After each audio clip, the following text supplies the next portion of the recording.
Alrighty, welcome everyone. I'm Tiabu and I am here for Record of Lodoss War, episodes 6 and 7. Last week, we ventured to Valis and met King Fawn. More importantly, we also met King Cashew, who is quite a nut. Ha ha ha ha ha ha. No, no. Bad me, no. He's really cool and a super cool dude, and he gave our dudes an opportunity to go do a pretty cool project thing. They're going to go and meet Wart, the ancient sage dude, who may or may not, we know that he does because we saw it in the opening scenes of the show in episode 1, may or may not have some information for us about Carla, this wicked witch character. Meanwhile, the forces of Marmo are moving. I'm not entirely sure where they're moving to or from, but they're moving and it's spooky. Oh no. And now we have a mission. There have also been some assassination attempts on King Cashew and some other things like that. And Carla keeps like making overtures toward Cashew. They're like, come to the dark side, come and join us. And he's like, no, why would I do that? No. So we'll see if that ever comes to any kind of fruition. It seems to be just not working at this point, so that's good. But we're on mission. We got a thing to do. We traveled through some spooky woods and saw some creepy hallucinations and stuff, but now we gotta go find Wart and find out, more importantly, what he knows about Carla, this witch, and what the hell is going on with the dragons, and also Beld, who is not the dragon. I get it now. I didn't get it before. The sole reason, people have commented on this a couple of times, and like, why, I don't know why you got confused about this. There's one sequence where we like fade shot between the dragon there and then Beld, Mr. Ganondorf. We fade shot between them, and so I was like, oh, they're the same entity. Ta-da! That's how that visual motif works. That's what it's not. He's not that guy. He's not that dragon. Cool. We got a mission. That's where we're at. Also, Parton got like some respect from some people. I mean, he's not the best fighter or anything, but at least Cashew looked at him and was like, yeah, we could send this guy on a fetch quest. He's good enough. He and his friends can probably handle this. Also, Deedlit got fully cold-shouldered during the whole dance sequence and the ball that they were having, and that was not fair. I'm looking forward to more cute Deedlit, because Deedlit be very cute, and I like cute things. Sue me.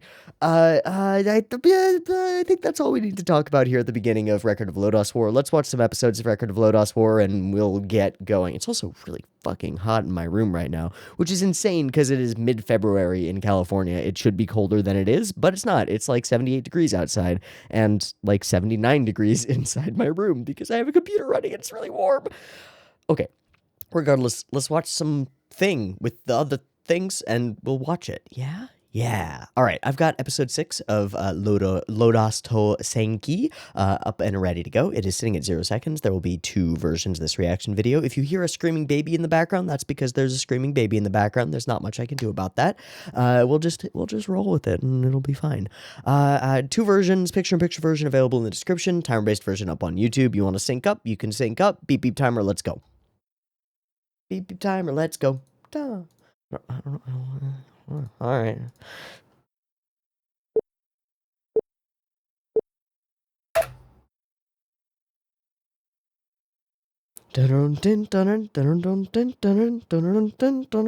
Sorry.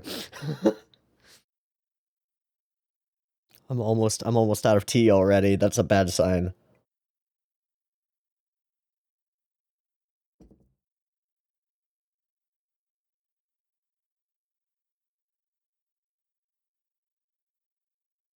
Yes. Let me just check something because I think I might have fucked something up with my recording, and I don't want that. No, I think we're good. Cool.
I gotta wonder how that green dragon deals with doorways. Or, like, tunnels. The giant horns out the side of your face seems real. Seems like a problem. The Sword of the... Wow, that's quite a title. The Sword of the Dark Emperor. I guess that has to do with Beld's Sword of Evil. Ooh, that is pretty. Oh, no. Kobolds. Well, that's one way to... Is this in Valis? Is this where we were? Where is this? Shit. Shit. Oh. Oh. Brutal.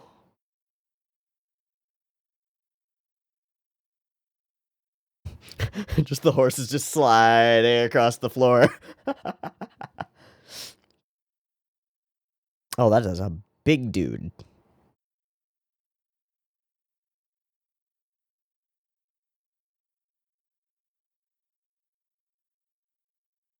Is this blonde dude a full hero? Probably not. Okay, we are elsewhere now.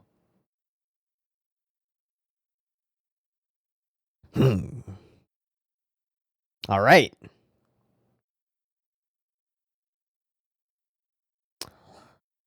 Ah, I see, I see.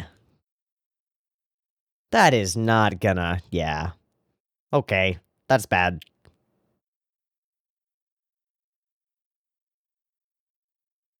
Is this episode super quiet, or did it? No, it's just a little quiet.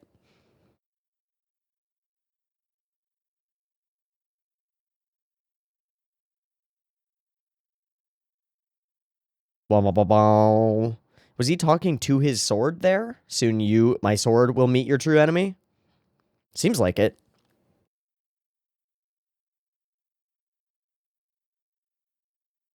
All right, here we are on mission. Wow, he fully looks like Joseph Joestar there. I just full Joseph Joestar vibes. Right. Wait, what? Wait. They do what? I thought we were going to the place. We're going back for the place? Fuck. This episode is very quiet. I'm going to turn up the volume a bit.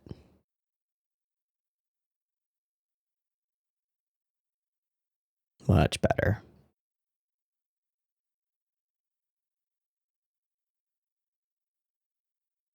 So we time skipped a little bit. I would be confused in like, did I miss an episode? But I know for a fact that I didn't miss an episode, so this is just the way it is. Cool. Oh, dude.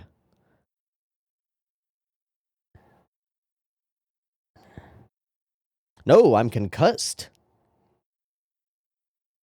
Hey, we got a cleric, right? No? No?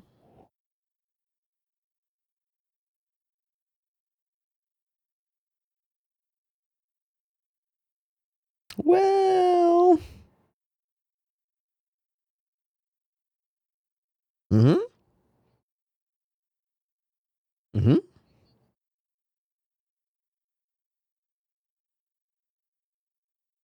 Oh, there's our cleric. All right. Hmm. Okay. Okay, one messenger, go fast. Also splitting the party. But yeah, no, leave the cleric to heal some peeps. Great, good. Vamonos. Hmm. Mm-hmm. I don't, sono. Every time they say his name, I'm like, that's just it's like saying, Side note, I should name a D&D character, So that's great. Name. Oh, hi, game.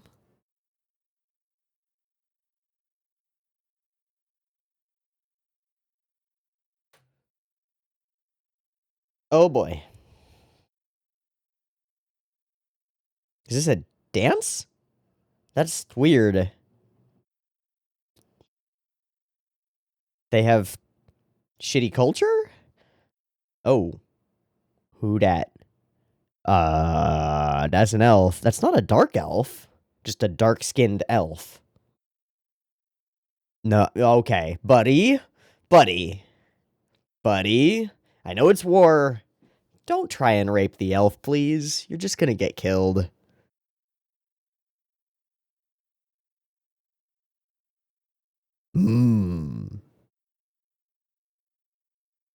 Join your forces with the elves? We're working with elves? Why are the elves working with you?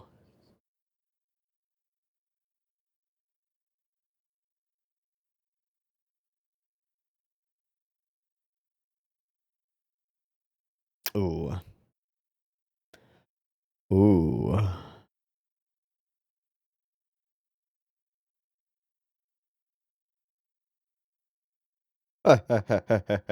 I'm waiting for Ashram to start laughing back at him, but no.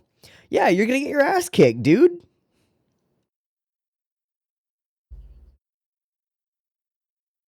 Oh, she's a dark elf?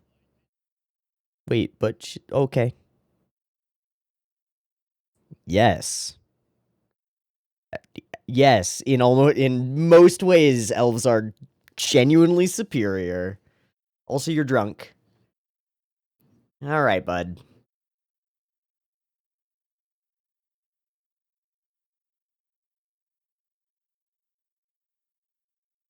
Give it up, buddy. Ashram? Ashram. Oh no. No. No. You're gonna get fully, yep, that. Mm-hmm.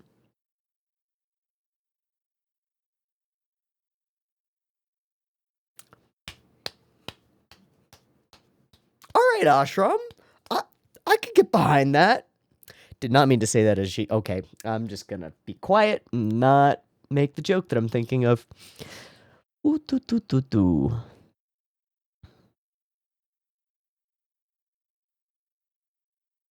She's one of those legendary hero peoples.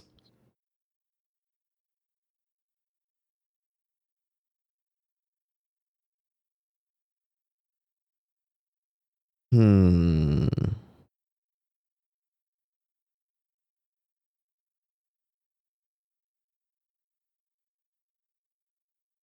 Hmm.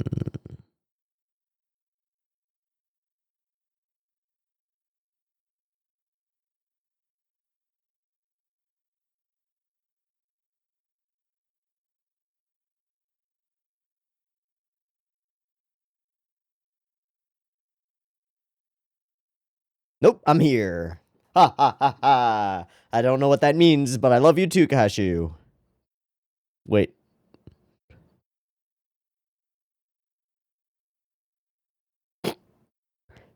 She's still jelly.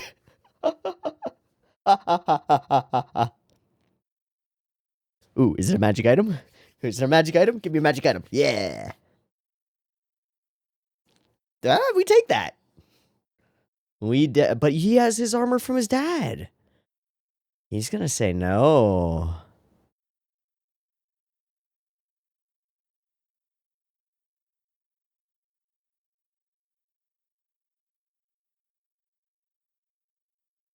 However,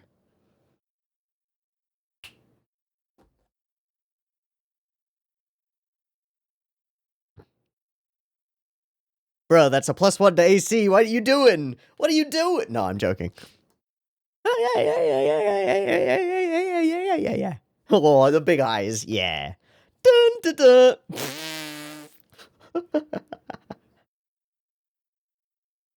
Ah, all right. I'm down for that. For sure, dude. For sure. Oh, fuck off, Woodchuck. You're just jelly because you don't have a magic dagger.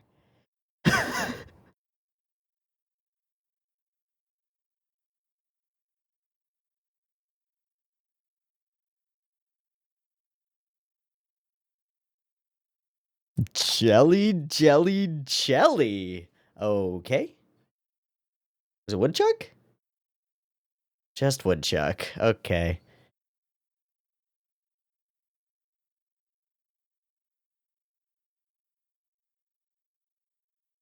Sure, you dick.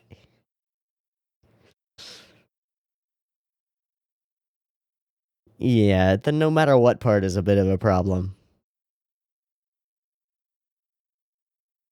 Oi, oi, fuck off. She can make whatever face she wants. Okay, it doesn't matter.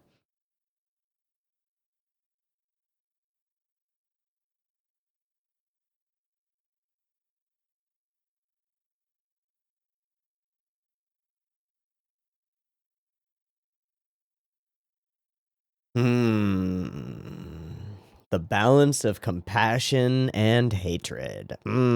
Difficult, difficult, difficult.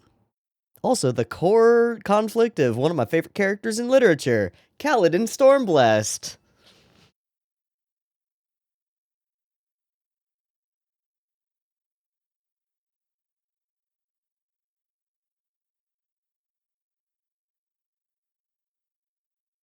Not doing too much there, are we? Yikes.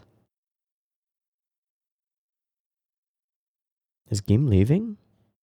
Game? Where are you going? Oh, no, no, no, no, no, no, no. Oh, no, no, no, no, no, no. Come on, join our... Come on. No, no, no, no, no, no. Stick with the forces. Get a better chance of actually... No, no, no, no, no, no, no. Fuck, that's what I thought. Oh, this bitch.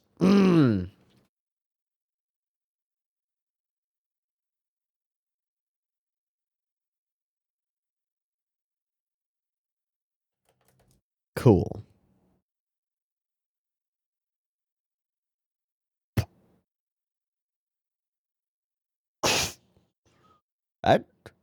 Wow.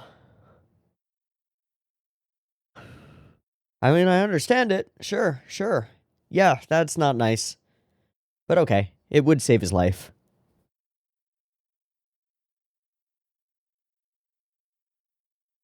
I think it seemed to be the same battle, mostly.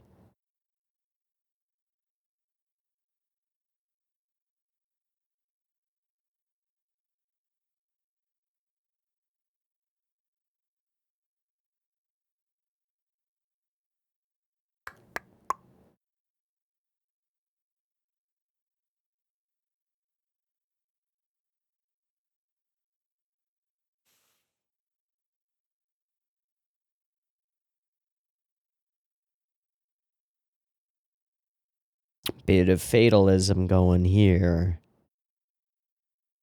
Yeah, hit us with some crucial information.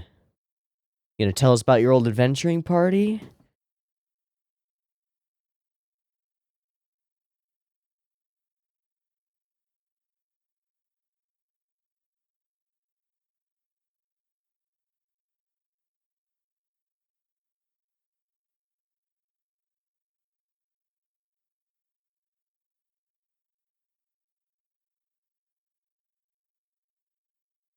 Sure, sure.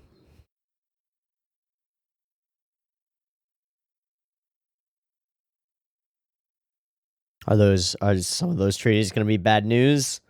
Uh-oh.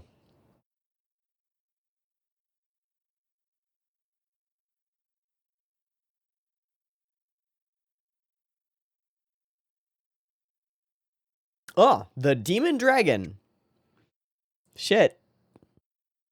Is that Mr. Red? Or is that just a red dragon? Just.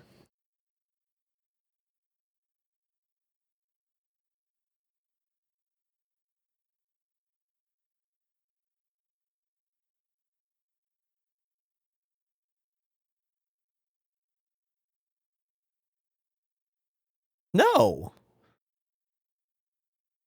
What?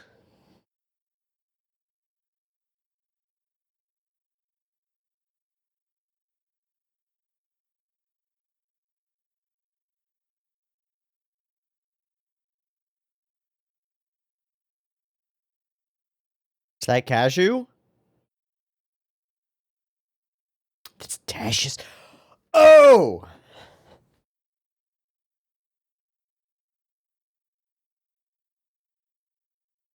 All right, Tasha's doing what needs to be done. So this is the answer to where your father went. He succeeded, but...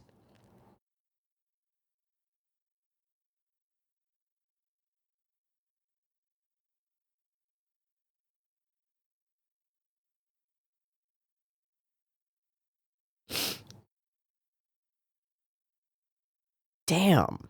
Yeah, that's some rough bullshit. Probably should have been more clear about the terms of your defense treaty and that the sacrifice of a newborn child is not a thing. Oh, hi, Deed. Wait, you got an instrument. Oh, we gonna have a cute scene now? Yup. Alright, that was great. Fuck you, show.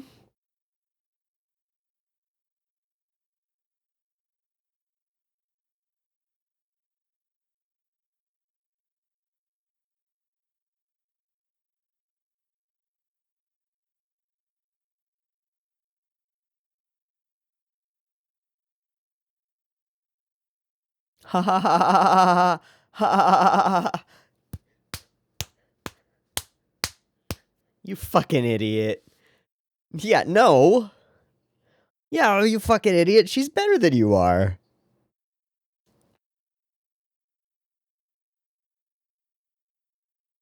Great. Great, she's coming too. Hey.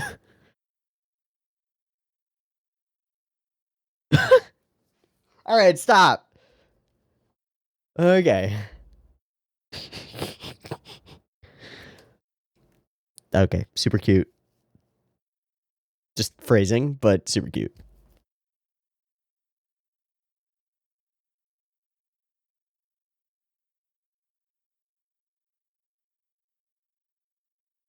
Hi, Ashram.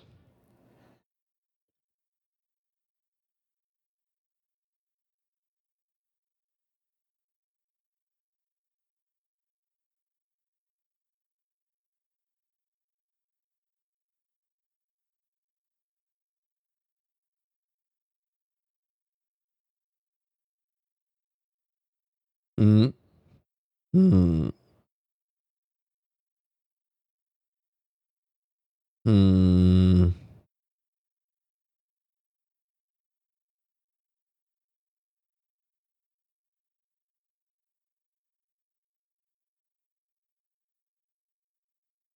Hmm. Do as you please. Oh, hello, Red. What are you up to? Oh. I just realized that he looks like slightly older bearded Spock, and that just ruined the whole effect for me. Hello, Durgan. Uh-oh.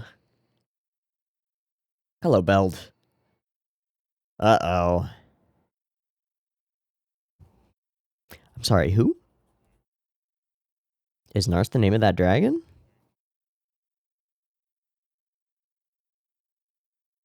And the dragon listens.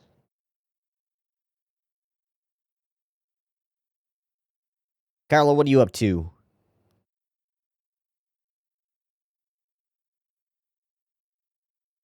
Are you fucking flirting with Cashew still? Is that really the goal here, is to just flirt with Cashew more?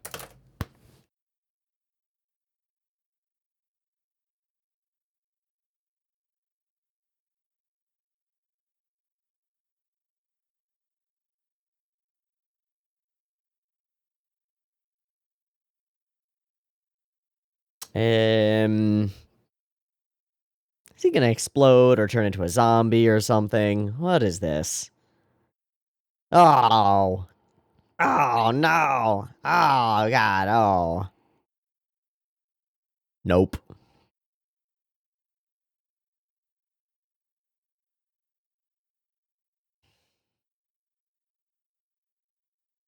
Uh-oh. Wait, that dude survived.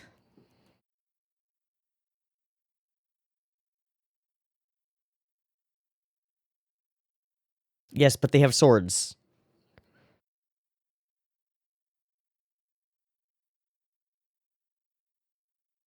That was the same kind of same cut.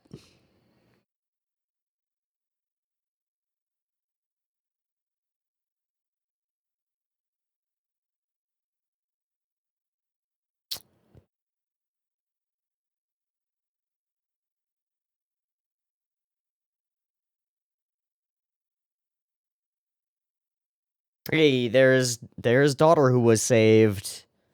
Hi, daughter who was saved.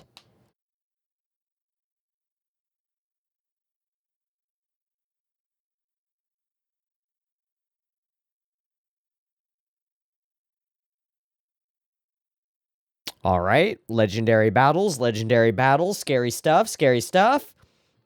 Something about a pile of corpses and rivers of blood. Cool, cool, cool. Preview. Right? Preview. Once they were friends. Okay. Episode over. I don't love this episode super much. Not a lot happens in it. Honestly, this reminds me of when we get set up around the table for a D&D session. I'm like, all right, let's do some housekeeping stuff just to figure out what everybody was up to, because we did like a split session last week, and I did a one-on-one session with you last week. So after we'll just line up all the time. That's what it kind of feels like. Is like, all right, we're just moving pieces into play, and then we'll get our turn to actually do stuff. One thing that I don't love super much about this episode, it's not like the worst thing ever or anything like that, but I don't love it super much, is that we had a very clear jumping off point that was actually interesting, which is we're going to go on an adventure to get to Wart's Castle and find out what we can about Carla. And hard cut to, we're coming back from Wart's Castle, having already gone there, succeeded, found all the information from Carla, and we only get any of that information when we return and explain things to King Fawn. It's like, but, oh man. I mean, I get it. We're trying to compress time here. We're trying to move things along with the main battle and stuff. But gosh, that would have been a great single episode for us to go and venture off there and then come back, and we could have more time with our characters to watch Geem spiral into like, no, I have to go after Lelia right now. I have to. I feel like that's just a missed opportunity. It's okay. We're compressing time and stuff, but it leads us to this kind of housekeeping-y episode where it's like, okay, these people move over here, and these people move back from here, and this information is presented from this person to this person, and then King Von tells Parn that his dad was really cool and did a really cool thing, but died. By the way, how did the armor get back to Parn if he just went out to the front lines and then died there and then was never seen again and his armor was never recovered? How did that? Okay, it doesn't matter. Cool. Brutal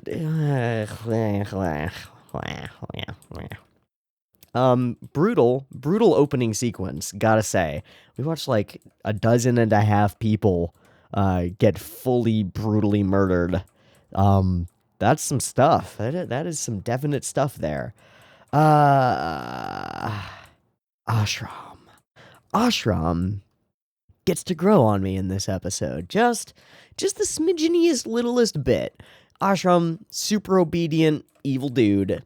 But actions-wise, what has Ashram done that's been evil except work for the evil overlords who he thinks are going to win, right? Like, he fully believes that the evil overlords are going to win. Has Ashram himself done anything that I would qualify as evil or even villainous?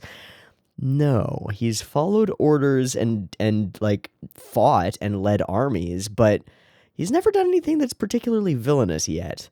And the first like solo action that we really see him take is to prevent a drunk soldier who's trying to pick a fight needlessly. That's like some simple principles stuff. It's like, yes, we're the army of evil. Yes, we are the forces of darkness. But holy shit, man, if you can't hold your liquor, stop hitting on women and then trying to kill them when they don't accept your advances, you idiot. So, a little +1 to Ostrom there. Yeah, sure. That's pretty cool. There is also a bit of kind of interesting stuff here. I mean, it's mostly interesting once we extrapolate out from it. It's not that interesting on its own. But the conversation that we get between Ashram and Beld here is kind of interesting. Ashram, join your forces with the elves and set out ahead of us. A sneak attack. If we don't change tactics, we'll meet our end in no time. So this is an interesting element on its own. Why is this interesting? Because usually forces of darkness are like, we are the overwhelming majority, we will be victorious. You look at Lord of the Rings and like the forces of Sauron are certain that if they get the ring, they win the thing. That they win all the things. And I mean, even if they don't get the ring, like as long as the ring doesn't go into the mountain, they win pretty much. They're overwhelming numbers, overwhelming forces, overwhelming power. Awesome. Cool. Great.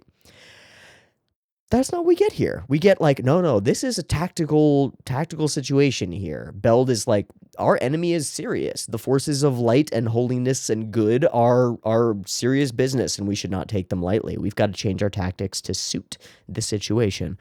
That's cool. There's like nuance to that. That's nice. He knows that he could win. And then we get over here, and this is just like, oh my god, you are High Prince Sadeas.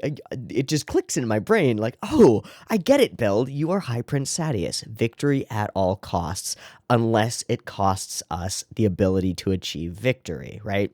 That's the core, like, balance of a lot of warfare is, if we commit all of our forces to one major assault thing, maybe we win, but if we lose that assault or something goes wrong, our chances of finding victory in another way are gone. So we do different tactics. We do other things and commit smaller forces to smaller places, yada, yada, whatever, in order to ensure victory overall.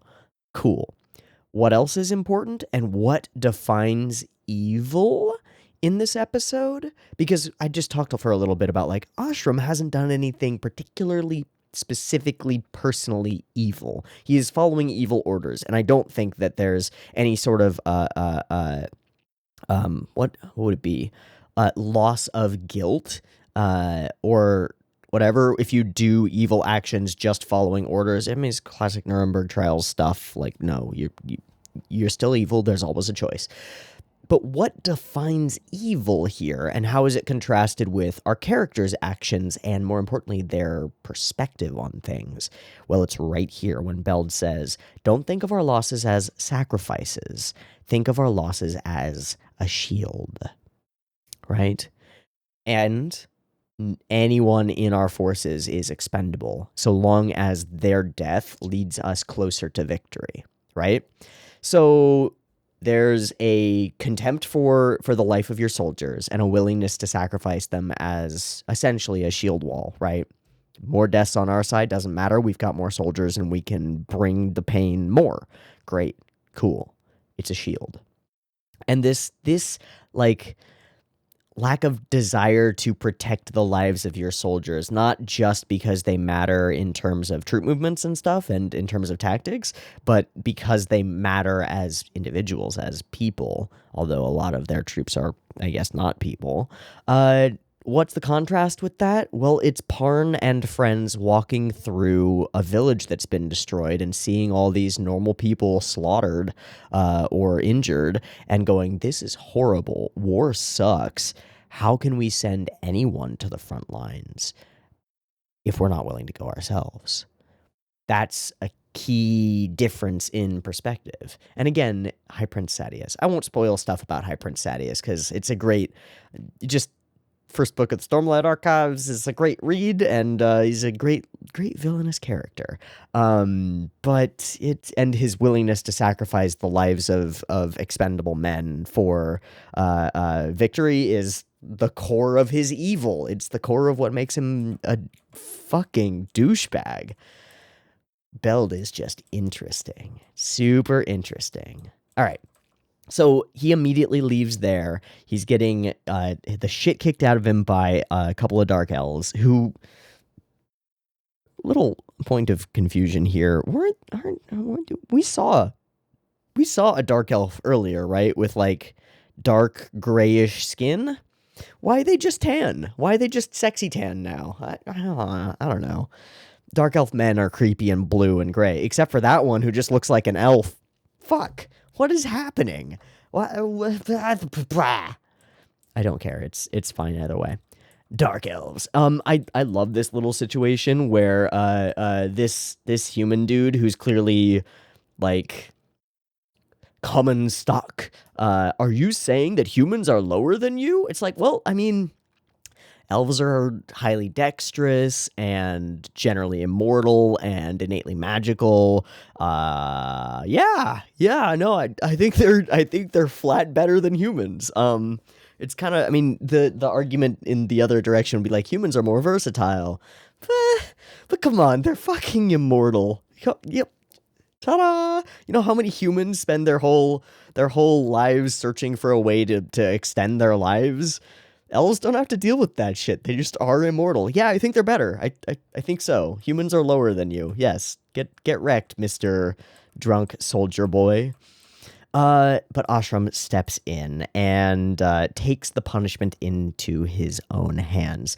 It's not quite like Ned Stark, the man who casts the or who what's the word for there? Something the sentence should swing the sword. Passes the sentence should swing the sword, I think is correct. But yeah, men who don't know their limits have no place in our forces. Rawr. And that's good. That's great. In multiple ways, and I think he earns some bonus points from Miss Very Attractive Dark Elf over here. She's kind of into that, like, oh, yeah, this guy knows what's up. I fully get the impression that she was under no danger at all and needed no one to step in and like protect her honor or any of that bullshit. But it's still like, hey, that's appreciated. You actually make sure that your forces are in line. That's good. Pawns of History, the story of Carla. All right, and also Cashew coming up and be like, "Hey, buddy, hey, what's up? Hey, you're back, ha ha ha ha." Is really cool. A little bit of respect. Deedlit being jealous of Cashew because Parn is like just admires him so much is really fun. I am kind of confused as to how that giant suit of armor just appeared here, because I'm pretty sure, yeah, we see a shot here. There is no armor, and then there is armor. And it's just, how did a full suit of armor appear here without us noting? Okay, cool. It's just here now. Love it.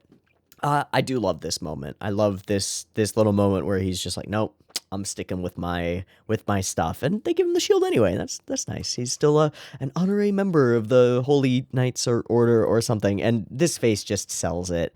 Hell yeah, I'll take a shield. That's dope. That's awesome.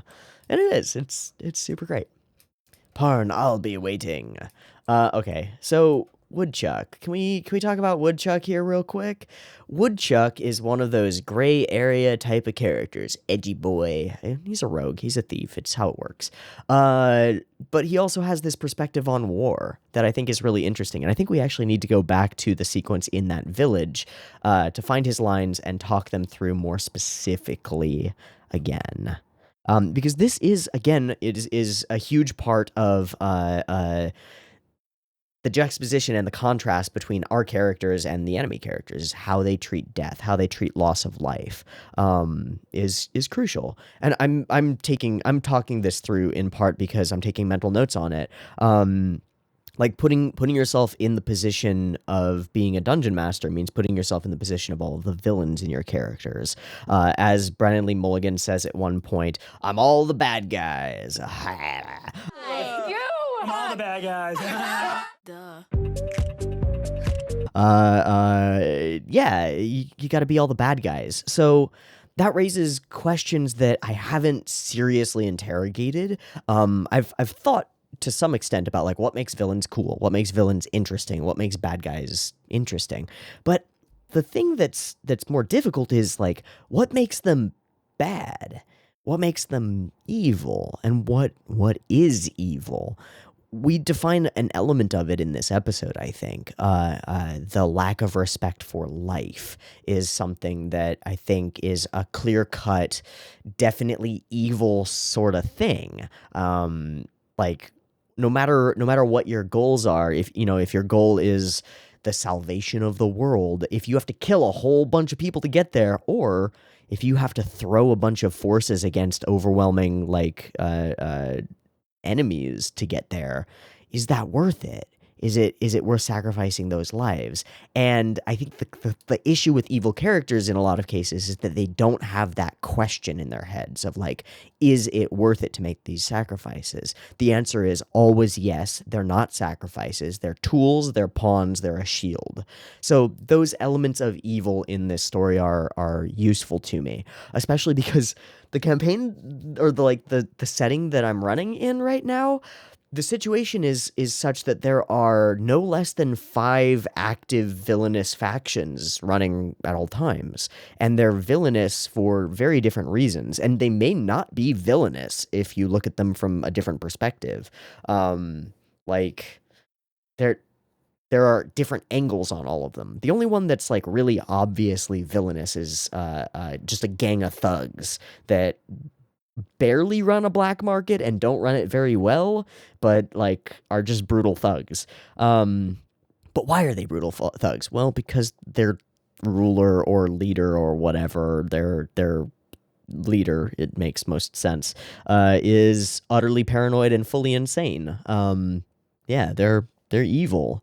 Evil. But then other groups are like, oh, there's a group of escaped, mostly male drow who are trying to get legitimacy, are trying to, they're seeking out like a position on the council of the major city that we're in. So it's like, are they evil? They come from the drow race, they're dark elves, but they escaped the matriarchal hellhole that is most of the drow, and they're here doing stuff under the radar, but are they evil? Are their goals wrong?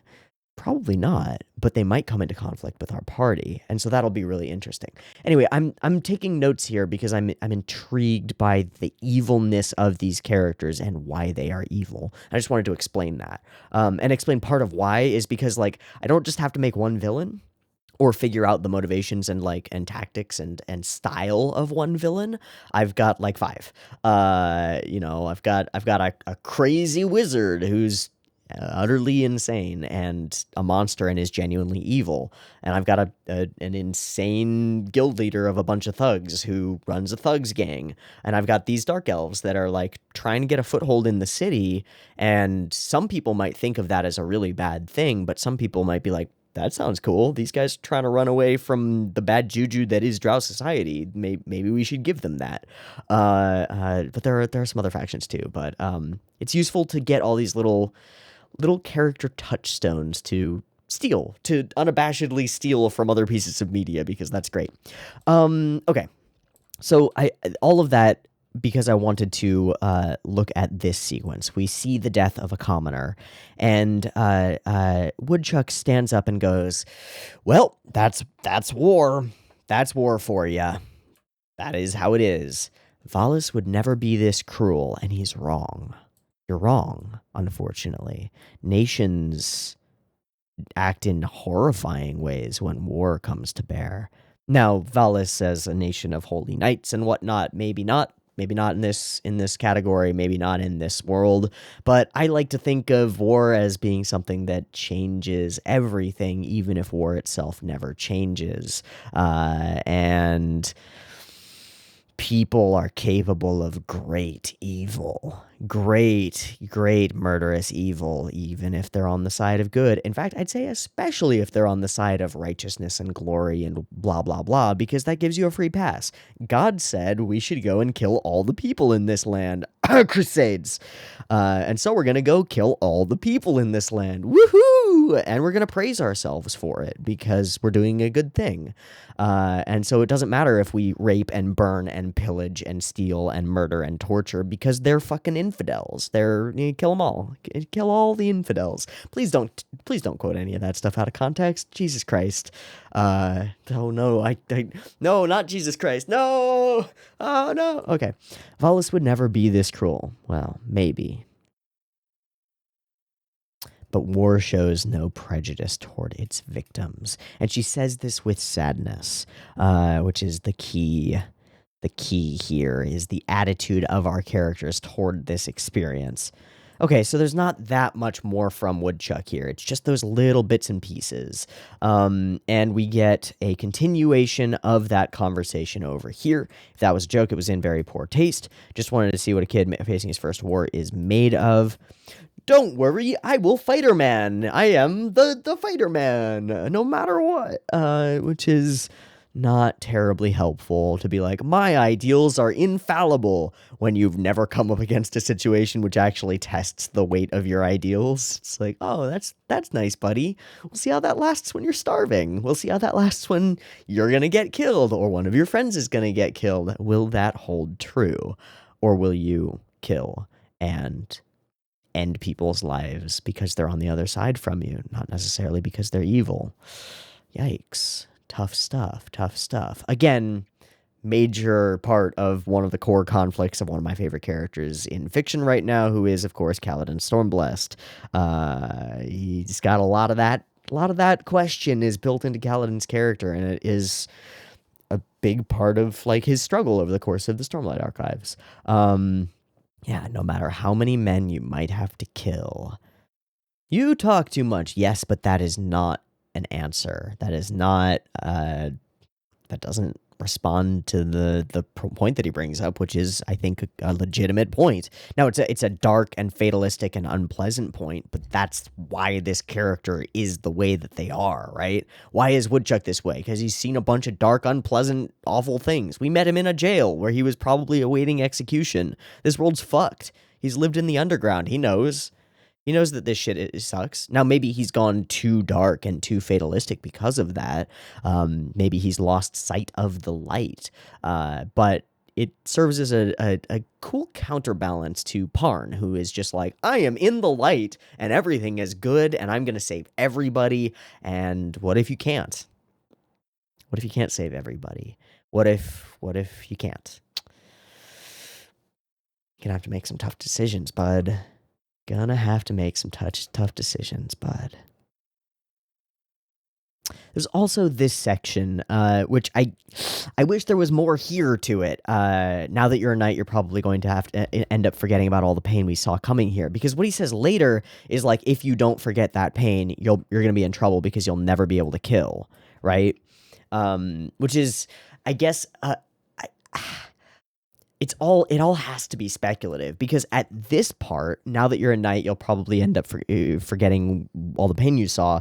I thought was going to lead into like, you've forgotten being a commoner and you've forgotten what happened in that village we were in, and you will forget all those things as you move up the hierarchy and lose sight of where you came from, sort of situation. But that's not what he ends up saying. He ends up saying that if you can't forget if you can't forget about all that pain, you're not going to be able to kill. I think that's really interesting. Again, it all has to be speculation because we don't get enough detail or characterization on Woodchuck to really understand where he's coming from. But I'm going to try and take a stab at it. Haha, stab. I'm going to try and take a rogue sneak attack at it. I get the feeling that Wood has killed many people. As a rogue, assassin-y, thiefy typey dude. And I get the feeling that he justifies that by being like, the world sucks, the world is harsh, the world is brutal, the only way to survive in this world is to be harsh and brutal in return. And so if you can't do that, you'll be in trouble. Therefore, I'm waiting for you, Parn, to become like me so that validates my own decisions. I think that there is a clear alternative, which is to feel every death that you cause and to know that you are doing a terrible thing and to be haunted forever by the blood that will eventually be on your hands. I think that is a more sane approach than just compartmentalizing all the brutality that you're forced to commit. But it is a rough question, and I think maybe the most interesting question that has been raised so far in this show is this idea of a very idealistic near child Parn who is facing brutality for the first time. And here we've got the veteran sneak thief who has chosen his own way of dealing with that. And we'll see if Parn chooses a different way of dealing with that, because almost certainly he is going to be forced to kill a lot of people. Or at least a lot of kobolds and goblins and things. Meh. Meh, meh, meh. It's always easier when they're just faceless humanoids. Or at least when the faces are gross. You won't be able to kill. And he walks off so self-satisfied. I showed that kid. Haha, the world is dark, bitch. All right, Woodchuck. You're not making me like you very much. Okay, Geem walks away. He is walking away, rushing off. I think this is a good character conundrum as well. He feels like everything's going too slow, so he is going to go and die trying to get Lelia back, knowing that he will almost certainly fail. And I think Slane makes a really interesting character choice as well, which is, sleep, my child. No, you're not going to go and get yourself killed, my friend. We're going with you. But he would refuse. It's rough to be, like, taking autonomy from a party member, but to do it in a way that prevents them from getting themselves killed. There are justifications on both sides. A lot of these little tiny moralistic conflicts are actually more interesting than I would have given them credit for just on the surface. That's kind of cool. I see you, Lodoss War. I see you. I like it. Okay. Etho does a thing. We do a thing. We talk to him about the thing that we're doing. Okay. This whole situation with his treaties and stuff reeks of, like, pre-written backstory things. They're like, oh yeah, he had to give up his firstborn daughter as a sacrifice because this nation got destroyed by effectively a natural disaster. Like, the existence of monsters in fantasy worlds is pretty equivalent to just a natural disaster, right? So, a giant dragon attacks your peoples. We have a mutual defense treaty. One, why don't we just send people to help defend them? Isn't that what the treaty's there for? Two, why does the treaty involve natural disasters and stuff? Like, what? What? Three, in what part of that treaty did it make sense to offer up your firstborn child as a sacrifice to make them feel better? Like, how about aid? How about we ship you food and medical supplies, fam? How about we send clerics to you? No? Oh, okay. I guess we'll just give up my daughter. Huh? Ridiculous. It's just ridiculous. It doesn't make any sense. This is stupid. Given our defense treaty, they demanded my newborn daughter, Fiona, as a sacrifice.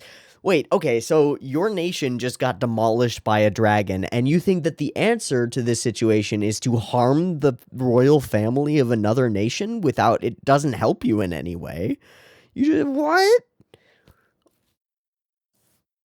Bonkers. Makes no sense. Okay, moral conundrum. It gives Tetius a reason to go off and die for good reasons, which is enough. That's fine. That's great. So you find out why Tetius died.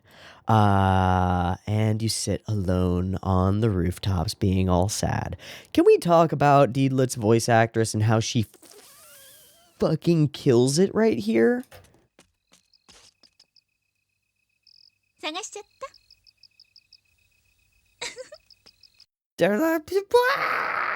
She's the cutest. She's the best. Also, this little... Every time... I feel like every episode we get a cut of Deedlit spinning around, and every time I'm like, oh, Deedlit, you are so dope. It is actually... It's the little hop that gets me this time. Boing! It's the way the cloak, like, goes with it. It's really nice. Boing!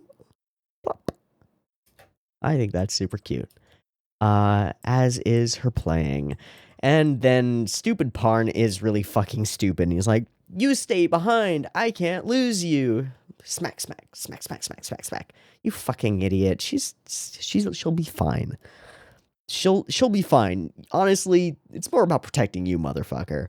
And she says about the same, which she says in a way that's like, bunch of people are going to try and get you from behind. Let me guard your behind.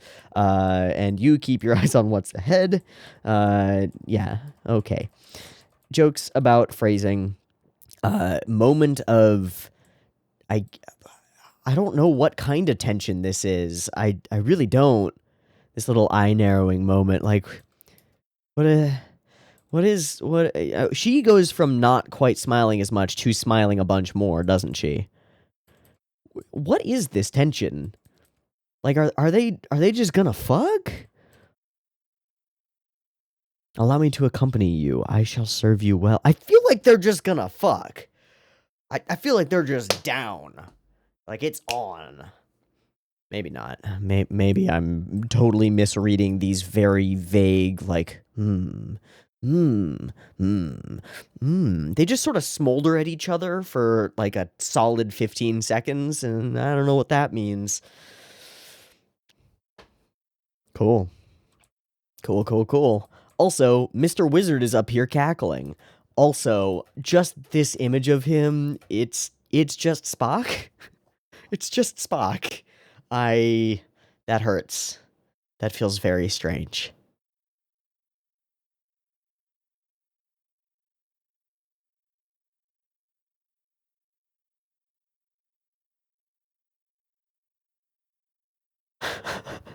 Yikes. Evil Spock is evil. We move along to some more battle sequences with some reused shots. They are using our own soldiers against us. There's Fiona, now a beautiful lady. Off we go to battle, and rivers of blood and piles of corpses. Also, dragons are stirring. Cool. Feels like we're building up to something. I'm going to say there's a 10% chance that we fully time skip past a crucial battle and just go somewhere else. Because that's what happened at the beginning of this episode. No, I think that this is a situation where you cannot be like, we're going to have a big battle, and then no battles happen. I really hope some battles happen, because I'm looking forward to that. Okay, I'm going to take a breaky thing and do a singy thing and be back. See you in a minute. Peace. All right, welcome back. We're good to go for Lodoss episode 7. No further ado, let's do it.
The War of Hero. That sounds like we're getting our battles. Love it.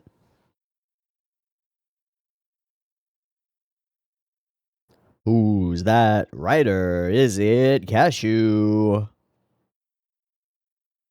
It's not Cashew.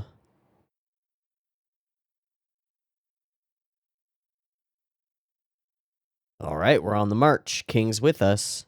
I assume that that's the king.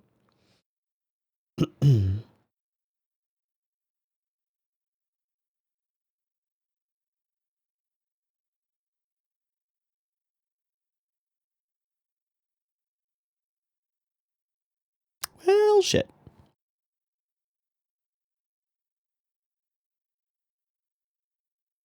Dude, just push him off the horse. And just push him off the horse. It's fine. Ooh. Damn, that guy's got a face on him.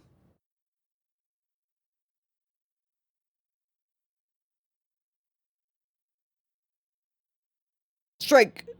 Strike Force, go! Shit.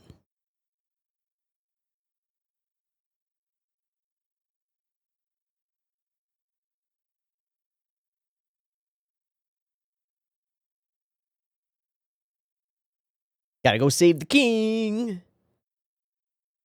Uh-oh.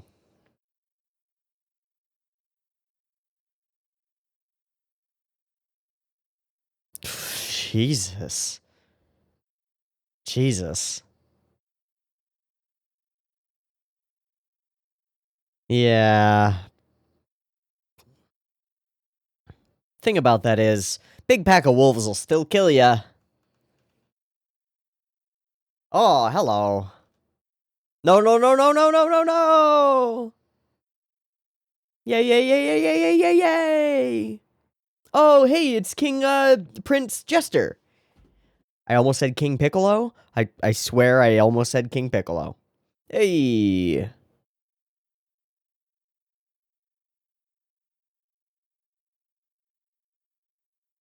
Sweet.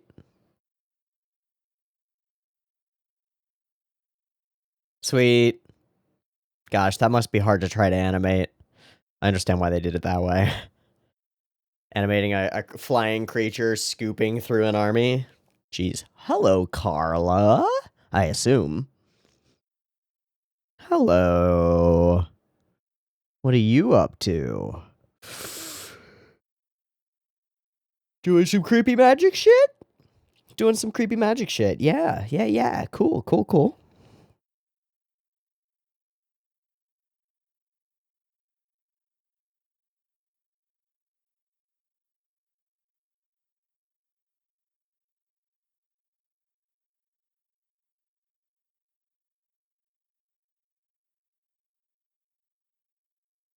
I don't know what you're talking about, Deedlit. Hi. What? Why are you staring at me?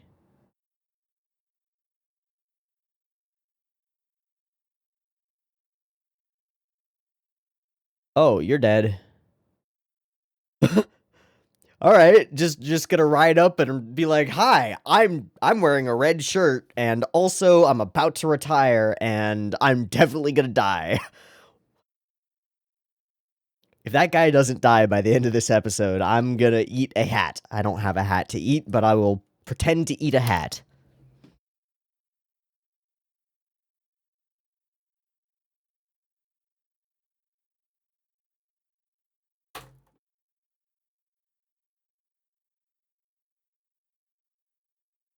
Oh, we're here. Shing.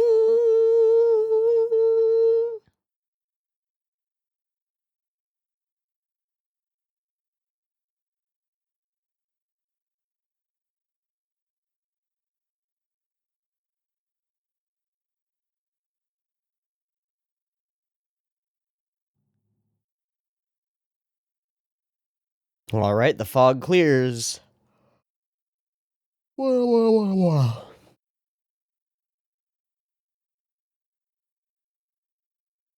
The main force arrives. Uh-oh, the trap is sprung.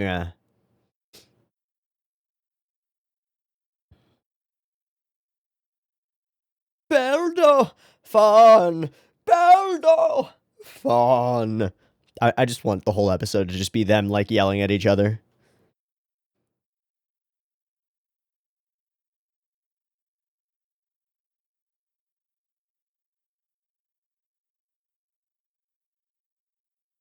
Hello, Ashram.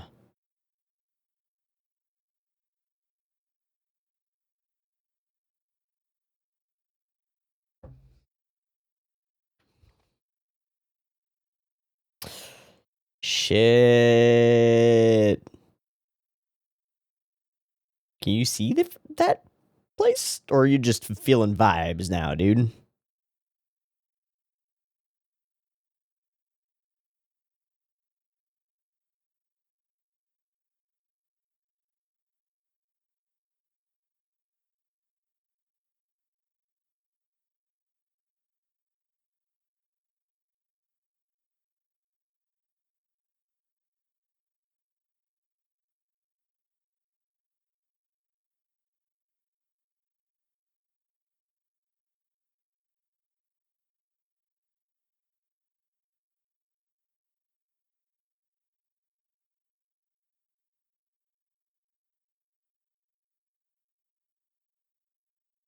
Okay, you guys are going after Lelia, huh?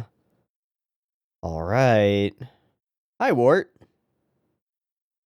You just gonna chill here and not say anything again?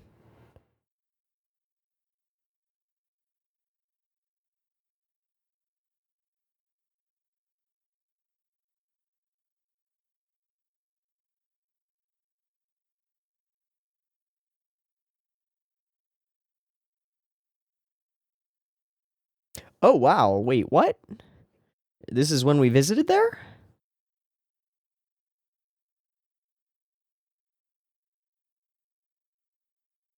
Oh.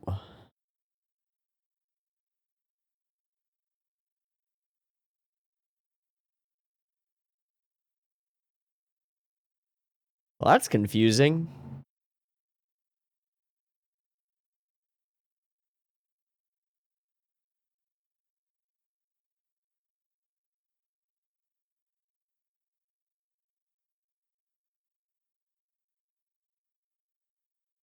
What?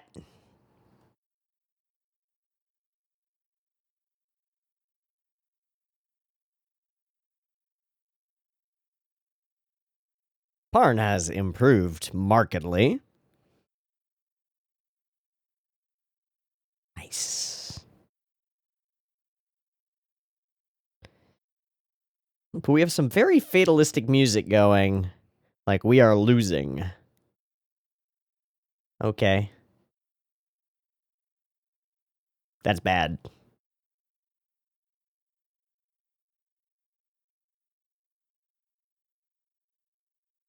It's bad. It's bad.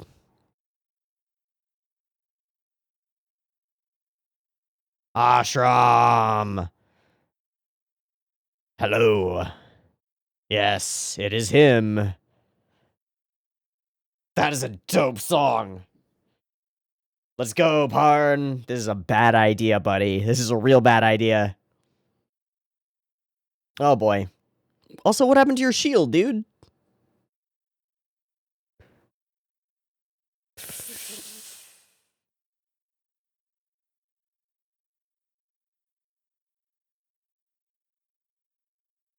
Deed! Deed, don't get hurt! Uh-oh. Alright, elf versus elf. Boy versus boy. Wait, did you just actually get Ashram? No, you just nicked him across the face. But he had that nick on his face a moment. Okay, whatever.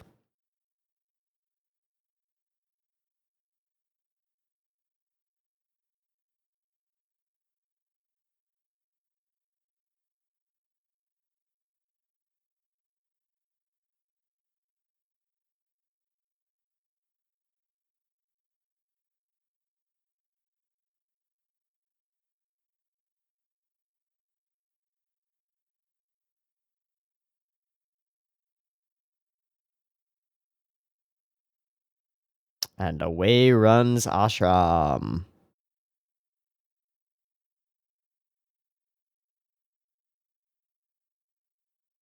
Okay. Gonna get a 1v1? This is an oddly structured episode. By oddly, I mean, what?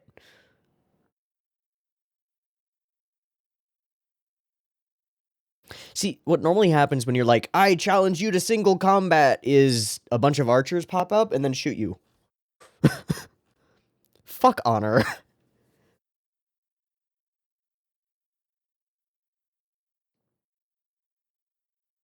Oh, nope, he's gonna face you. I guess.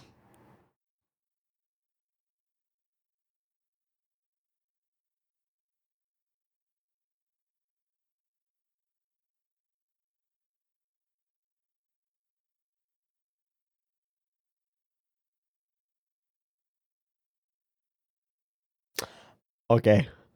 Now I'm in it. Yeah, that's dope. Just characters walking toward each other. What could be cooler than that?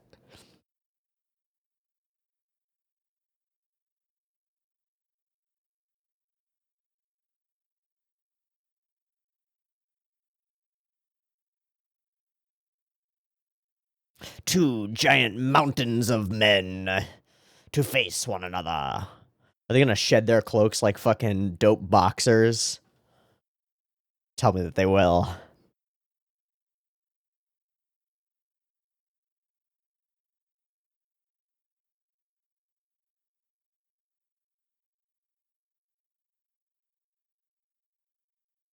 Hmm.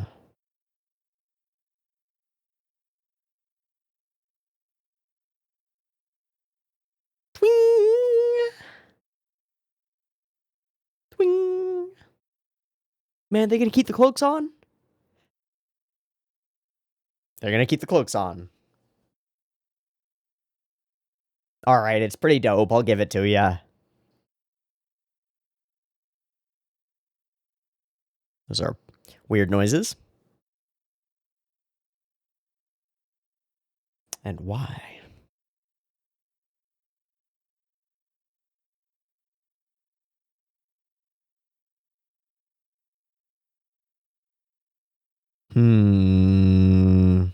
No, it isn't.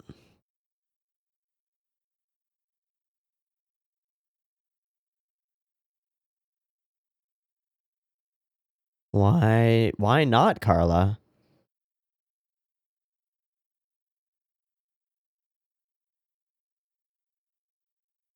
No, stay back.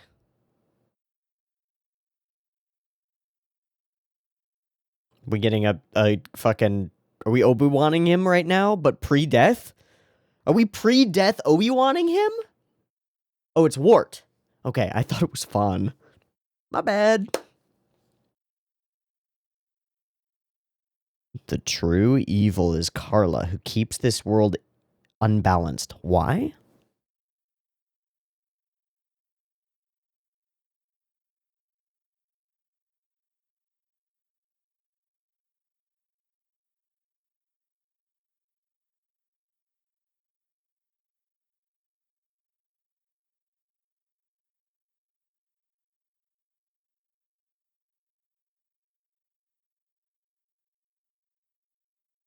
Sure.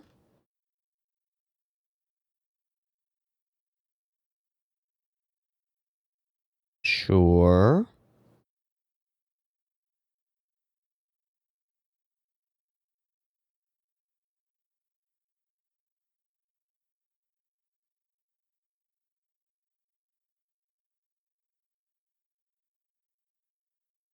Must destroy the circlet. Cool. Cool, cool, cool. Will that save Lelia? Or will it kill her? If it kills her, that brings us into our conflicts. Oh, that battle's still going.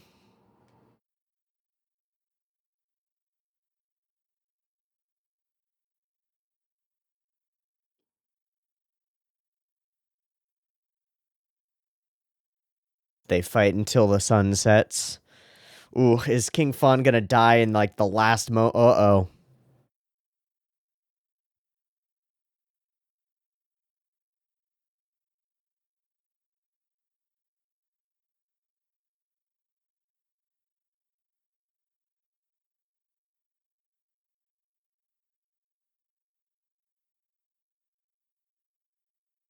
King Fawn is gonna die as the sun sets behind the horizon. Uh-oh.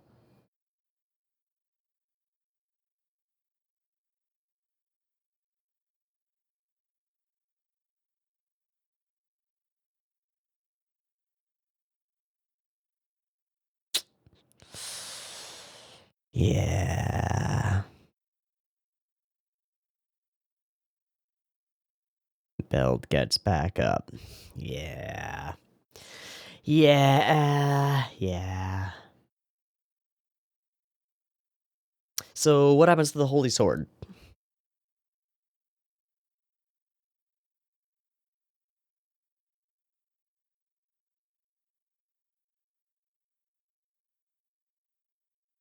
Carla? Who just did that? What? Carla?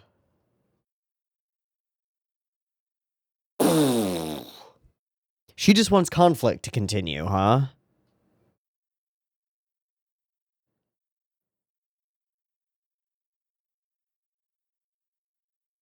Oh no, it's gonna resurrect him as a zombie giant tyrant monster?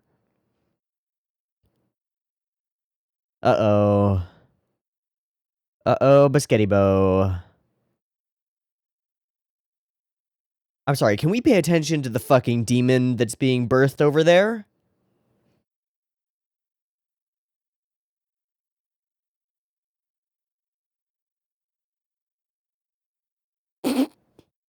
Bye! I guess heavy armor just keeps you staying still. Is Ostrom gonna take up the unholy sword? I'm down! Astrom's a cooler leader. Yeah, let's go, man. You're gonna get fully corrupted by that thing. That sucks. Is Parn gonna pick up the holy sword? Oh, hello, Red. You're still just spocking it up here, huh? Cool.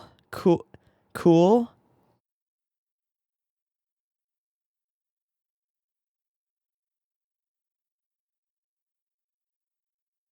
Something in the ICU. Oh. Oh, uh-oh. So now is the time? Uh-oh.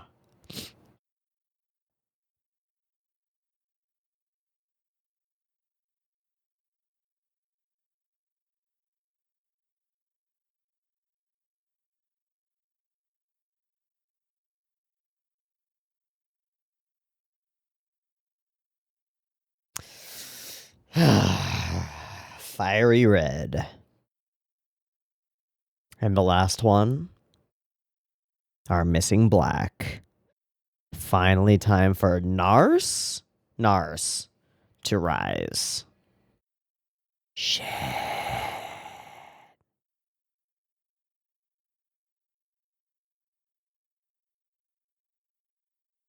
This episode is slightly confusing.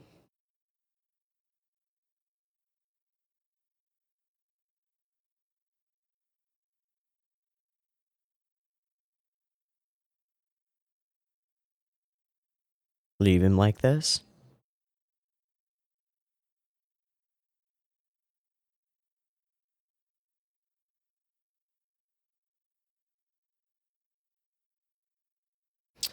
Ooh, Cashew gets it.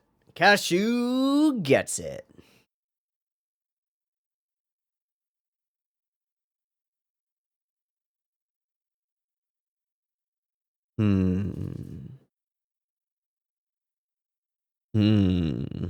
There's a perspective, I suppose.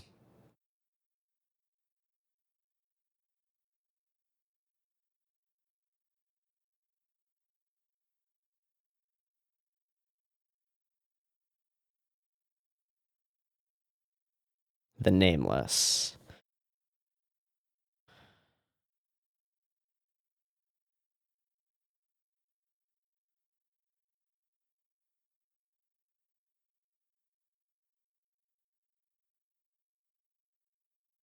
The words, Parn. Say the words. Become an edge dancer. Say, I will remember those who have been lost.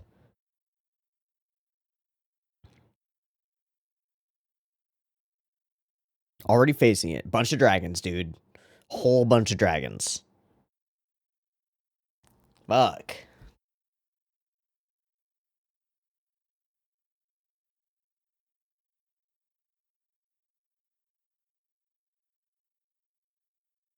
I want more of this shit. Yeah. Man, build out around this idea that, like, this is a battle of nothing. Alright, we're gonna... return to confront Carla. Cool. I'm glad that we have a direction that makes specific sense. Okay. I like some of the things that went down here. There's definitely some inconsistency going on, and there's definitely some, like, okay, what is happening? Wait, what? Wait, what? Throughout this whole situation. But. the stuff, oh man, I like when it brings it back to like an emotional and a character driven context here. These are the strongest elements. Not so much those who remembered their names are the only ones who, or those who earned their names are the only ones to be remembered. Oh, that's what this was. That dude fucking died. I knew it. I don't have to eat no hats. Yeah, fully. There we go. It just didn't click in my brain space quite properly that dude was that dude. He's got the little amulet from his kid. Hey man, don't say shit like that when you're going into battle. Come on. Come on, why aren't you meta aware enough to know that you're just gonna die if you do that? Ah, poor bastard, poor bastard. I literally wrote down in my notes, dead guy is dead. Just to remind myself once I look down at that he's super dead, and he is. Such is the fate of knights. A war without meaning, a war which saved no one. See, like, this part right here, this is like, there's something to that. But, if only we had said beforehand, more than, like, offhand, like, oh, there's no reason for this battle to be occurring. Like, we're going for a thing that's criticism of war and warfare and the reasons behind it. Like, everybody's is puppets on strings being manipulated by Carla, Beld trying to conquest and take over the world, Fawn trying to protect it. The issue is that there is a reason to fight for the people on King Fawn's side, which is Beld, stop invading with giant armies of monsters and killing lots of people. Of course they're going to fight that. So there is a reason for this battle to have occurred. And on Beld's side, I guess there is as well. He wants to conquer everything, and he doesn't believe that there's a difference between unification and conquest. It's like Roman Empire conquest and annex segments of the region versus try and make diplomatic ties. It's a conflict. It makes sense. I guess we could say that the whole reason that Beld goes on this quest, I guess, can be cited and brought back to Carla stirring up trouble. So there is no reason for it. But gosh, it would be so much more interesting if we had some investigation around this idea, right? Because there are all the elements of a serious, significant tragedy here, right? Two groups of people who are diametrically opposed fight each other for no reason and all die, diminishing both of their capabilities to actually wage war, and like causing the world to go further into shambles. That's a terrifying, tragic circumstance. That's bad. But, like, we just march into it, and then we battle because we're fighting now, and then it's like, oh, this was all pointless. Then why did we go?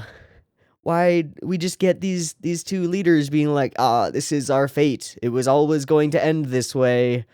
And then the real bad guy gets to go, haha, you're all fucked, and there was no reason to do this. Wah.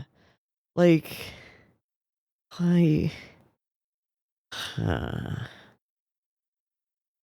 see, this sort of a situation makes a lot more sense if there's a MacGuffin, right? Okay, so if there's an orb of magic powers that whoever, okay, full rewrite of Record of Lodoss War, real quick. Why does Beld's army appear and start taking over stuff? Because once every 100 years, an artifact of magical power appears in the middle of the world somewhere at random, and whoever grasps that artifact has the power to make a wish, right? Great. Wishes are real rare in this world, gives you the power to make a super powerful wish, whether that's domination over the entire world, or protection of all people, or whatever, right? Boom. Carla appears and starts pulling strings to get people to go and find this stone thing because it's the only thing that can eliminate her, right? She's evil. She wants to live forever. Somebody could wish her out of existence. She's not having any of that. So she manipulates the forces of Beld to be like, hey, go and get this thing. It'll be great. And she manipulates the forces of Good to be like, hey, go and get this thing or you'll never be able to protect your world. And then in reality, Carla goes and steals the thing herself and just has it. So the location that they know this thing is doesn't actually contain it.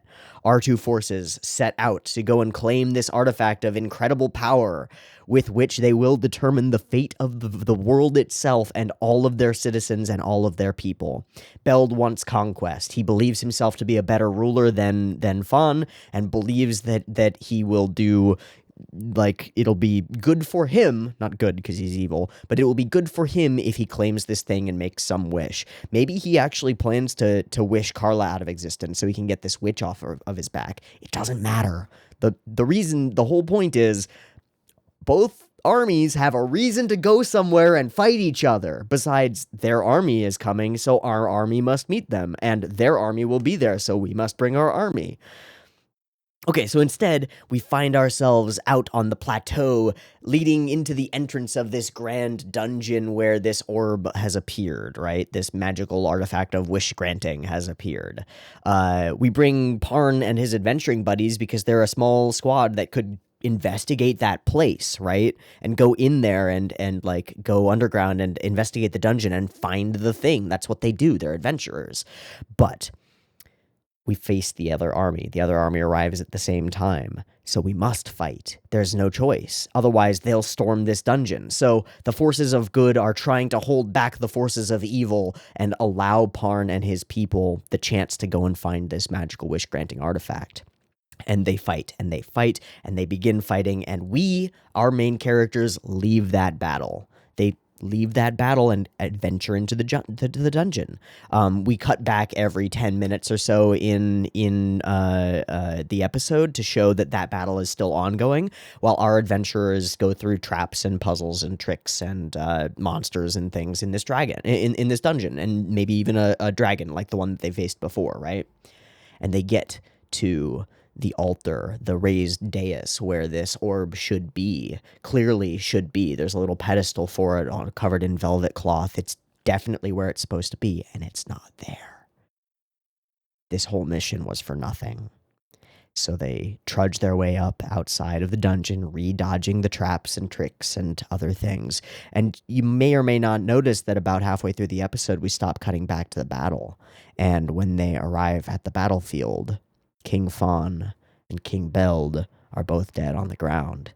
Kashu has taken a small rebel group up into the mountains to hide. There are goblins and ogres swarming around everywhere. And everyone is dead for nothing. Boom! We did it! We did the same tragedy. The same, like, there's a conflict between these two nations that doesn't need to happen, that is irrelevant, that is entirely the witch Carla pulling strings. Suddenly we go from army versus army sort of a situation. You know, Ashram also runs away with Beld's sword. All of the same things happen, but there was an actual reason for it, and our characters couldn't do anything to stop it, right? So they emerge out of the dungeon and they find tragedy in front of them. And at that point, when we meet up with Kashu, is when Wart can, when Wart can say his thing, which is like, oh fuck, Carla did a wool over all of our eyes and we're all screwed. She's the real villain. Go destroy her headpiece. Kashu can say something about the nature of war. Woodchuck can say something different about the nature of war and like remembering those who are fallen. And all of it will ring kind of hollow because there was no reason for this battle to happen except lies, right? Boom! Much better story. Way better story. Why? Because there was a believed reason to go there. As it stands, why did we go here? Because fate and destiny and like, because that's what the dungeon master planned, was that these armies are going to fight each other and all die. That's how the story goes, guys. I'm not trying to like necessarily criticize the things that are going on here. In the example that I'm giving, this thing that I just spun up off the top of my head, like all the same elements are in play. It's still the forces of evil versus the forces of good. It's still King Fan and King Beld 1v1ing each other in the middle of this battlefield. It's still Kashul survives and Ashram survives. It's still a tragedy. But it's a tragedy that matters because we thought we would get to this place and find the thing that would save everybody, and we failed. We had no chance of success. That's much harder hitting, I think. I think that's harder hitting. I don't know. Maybe I'm wrong. But, like, the most emotionally poignant we can get here is Mr. My son gave me this amulet and I told our main characters about it for straight up no reason except to set up that I was going to die in the future and to make you go like, oh man, it sure is sad that people die in war. Yeah, it's even sadder when they die for no reason. Yeah, absolutely. These things are true. Give me a reason that they died for no reason, right? Like, I know that seems contradictory or paradoxical, but like, we're going to go and fight them is not a reason to die for no reason. We're going to go and hold them off so that our squad of elites can do something that will win the entire war, right? We will be the front line. We will guard this entrance to this place with our lives, and we believe fully in our hearts that doing so is the best possible thing we could do, that our sacrifice will be worthwhile, and it's not. That's rough, man. That's heart explosion stuff. As it is, it's like, we're going to go fight. Okay, we fought. When people fight, they die. Nothing happened. Yay! Also, Carla betrayed Beld. Yay! It's a cool fight, though. I think that the whole thematic thing of, like, the sunset behind them and the one decisive slash as they both, like, take to the air magically and are just, like, kung fu fighting in the air, that's pretty fun. There's some cool animation, some cool slashy bits over the course of this episode. The build-up around Carla is great. Going from we can't predict what she does, don't understand where she's coming from, to she is fully unpredictable and nobody can predict what she's going to do. She's also near unstoppable, and Wart is just like, I'm sitting here thinking real hard this whole time, trying to figure out what to do here. And he comes up with the idea that Parn is the chosen one, I guess. All right, fine, sure, whatever. I kind of wanted the little battle with Deedlit and the Dark Elf and plus Parn and Ashram to go a little longer. That sort of like double date style battle, I would have been super down for. Ashram with his Dark Elf lady, Parn and Deedlit like fighting back to back. It also kind of, I mean, it would have been a real cool bit of like playing off of what she said last time, which is like, I'll cover your back, and we could bring that back in, right? You know, he's fighting Ashram, and instead of Deedlit throwing knives at Ashram and the Dark Elf deflecting them, like, what if it was the Dark Elf who threw the knives at Parn? It also makes a lot more sense for the nominally evil character to be the one who upsets a 1v1 duel, right? And is like, knives. But no. Oh, okay. Oh, all right. Ashram being condescending toward Parn is pretty dope. I also really like the scenes where we cut over to the princess and she's just like, I'm stuck in this tower and I can't do anything as my father goes off and maybe dies. This sucks. That sucks. That fucking sucks. She is also, I don't know if we are fully patriarchal in this society, but she's also nominally the ruler of the nation now, right? So that's really interesting. She is Fianna, the one who Parn's father saved, right? So there's some interesting stuff that could be done with that. But yeah, the situation is grave. Everything's fucked. All things are boned. I have two core criticisms, besides the big criticism that I already made, which is that, like, the whole episode could be a lot better, and the story could be a whole lot better. Because, like, why do we go to this place to get trapped here? There's no reason for it. Other critiques. This is the scene when we arrived here at Wart's place to find out more about Carla. This is that scene. Why wasn't this last episode when we were gonna do that? Is it because it spoils things that Carla thinks of everybody as pawns? Why is that here? I don't know. And then my other little critique is that the teensiest little thing that's possible, and it is this. Here we are, we're fighting with Dude Bro McBroskis. He has a cut on his face. Yes? See, he has this cut on his face. And then we go in for it. And then some other stuff happens. And then shing! And oh no, my man! And then he gets the cut on his face. Wait, but he already had a cut on his face. God damn it, that scene is supposed to be later. That's all that this is a sword isn't a toy, and then they drew the cut on his face in this sequence, because this is actually supposed to come later. Or they just fucked up. Either way. Is it consistent? No. See, the cut is there and the cut is gone. It's blah, blah, blah, blah. Wee! Nearom! Wee! Nearom! Okay. Ting, ting, ting, slash, yippee-ki-yay. Alright.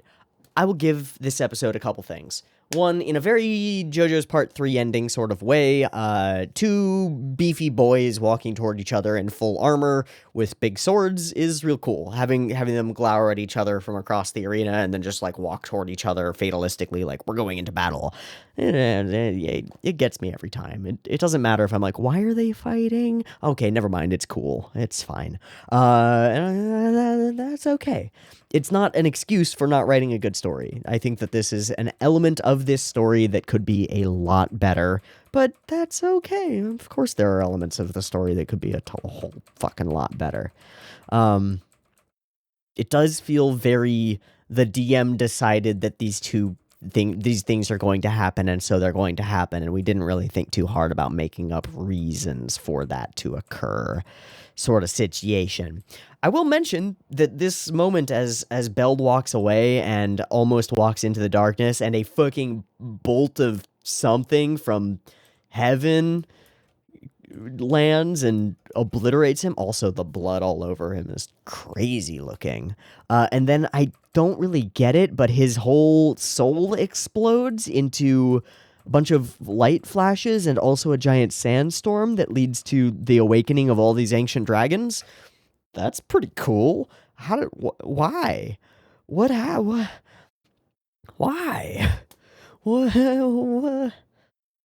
I'm just at a loss. Like, come on. That's really cool. You know what would be really cooler? Like, Beld swore an oath a while ago to hold back the ancient dragons, and killing him removes that, something that ties into this and makes it make some level of sense. Or Carla needs a grand sacrifice, a king to die after his first battle is like the thing that will awaken these dragons or something.